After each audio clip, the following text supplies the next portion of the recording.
Alright guys, so we got Advance Wars 2 on Game Boy Advance now. Probably one of my favorite Game Boy Advance games. Definitely in the top 3. I'm thinking about doing a top 10 one day soon, but I don't have time for that right now. So let's get into it.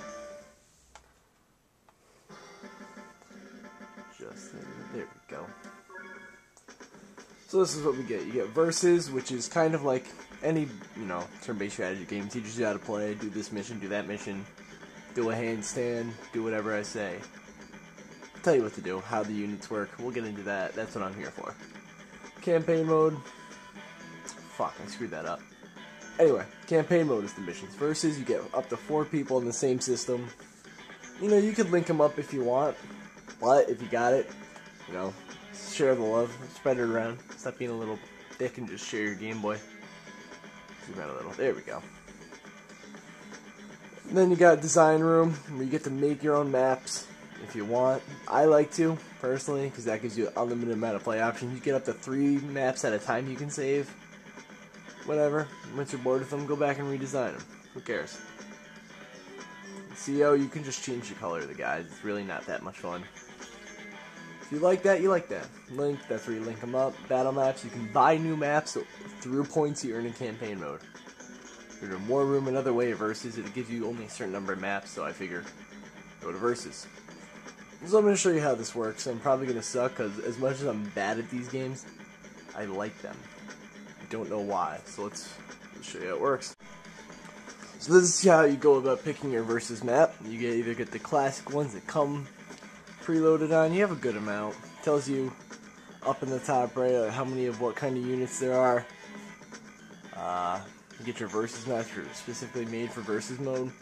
You get up to 2 headquarters, which is 2 teams. You get pre-deployed maps, which have just the headquarters and the units you're given, and what you get is what you get.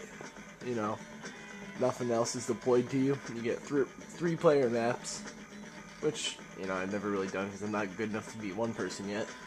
You can get 4-player maps, which are orange, blue, green, yellow. It looks like red. Call it what you want.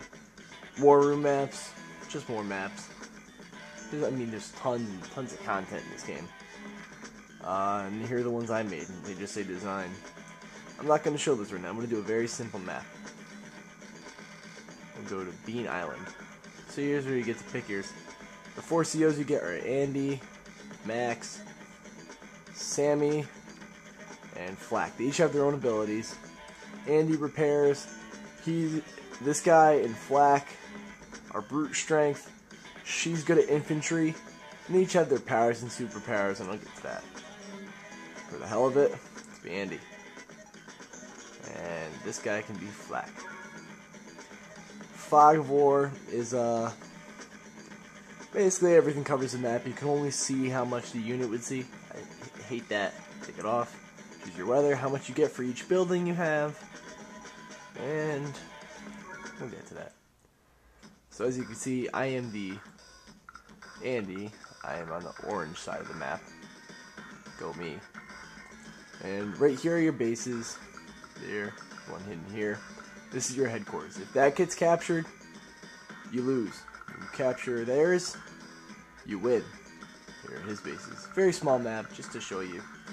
So these are your list of things you can make, and depending on how many points you have, I have 16,500 right now. Pick what you want. Infantry, basic unit. Mechanic units are basically like infantry with a limited range of motion, and a bazooka to hit items like recons, tanks, bigger tanks, etc. Recon, they move far, they have machine guns, they shoot shit. Tanks, they're little tanks, bigger tanks, etc. These are ranged right here. Anti-air gun, another ranged weapon that only shoots down airplanes. Not in this map, different map, I'll show you later. Anyway, so to start out, we'll put out a recon, this. Make your moves, decide what you want out there, then wait for him.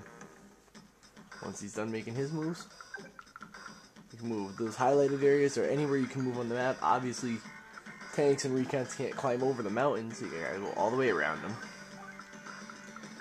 infantry can climb right on the mountains. They'll go. And for each building that are your color, so you have these right here, all these, you get points added to your inventory for that. And for everyone you capture, you get more points. So while trying to take over the headquarters, you also got to take over as many of these blank buildings you can, or the blue ones. Also, if you destroy the other units, wipe them all off the board, you also win. So it's my turn again. I have more money, put out a big tank, and a couple infantry units, and then watch them go. See if I can get to a battle scene quicker.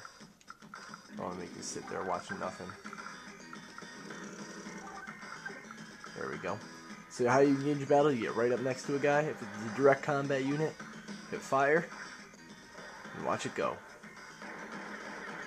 And each unit has 10 hit points, and for every 2 hit points, represents 1 guy on screen. So if you have 8, you have 4 guys, 6 points, you have 3 guys, etc. And let's just see how this goes. See how much gameplay I can get in before I run out of my 10-minute time limit. And this is just a basic video. I mean, you guys should check this out. Definitely in my top favorites. Show you how the rocket and range weapons work, hopefully. Here we go. The rockets can fire from 3 to 5 spaces away, and they can destroy you very easily. See how he's far away from me? He's here. Oh, hold on. I deserve that. Also, mountains give good defense, and cities, and the better terrain you're in, the harder it is to get hit. So if you hold B over a unit, that shows you how far he can move if you press A.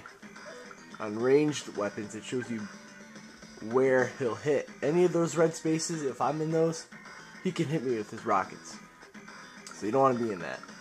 So, this guy's already capturing a building, that little flag. And I'll show you what that looks like. You go to a building, hit capture, and that's realistically how you capture a building. So I'm going to move my rockets.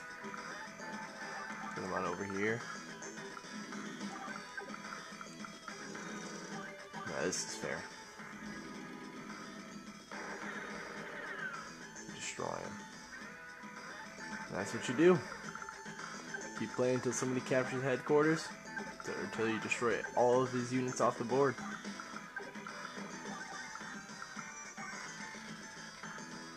Another range. Now these range, the artillery, only hit between 2 and 3 spaces away. A little less range than those, but it's a cheap way to get your range attacks in. Also, all the units run off fuel, even the infantry. If they don't have fuel, they can't move. So you need to either get them to a captured city of your color to refuel them fully, or get an APC unit, which also transfers infantry units and fills them up with fuel. Or ammunition. If you don't have ammunition, can't fire anything. So let's see. This guy's getting injured, so I can't bring him to a city. So make him wait over there. Now I've just captured a city. The gray buildings now turn orange. You'll see that next turn.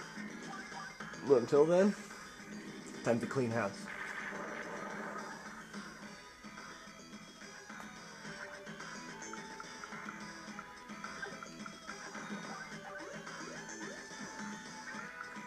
But I just wanted to give you guys a brief, quick little review on one of my favorite games. If you want a more in-depth review, I mean, you know, tell me. Leave a comment, video response, tell me anything. But, this is Advance Wars 2. Definitely one of my top strategy games, you know, ever on the Game Boy Advance. Thanks for watching, guys. Take care.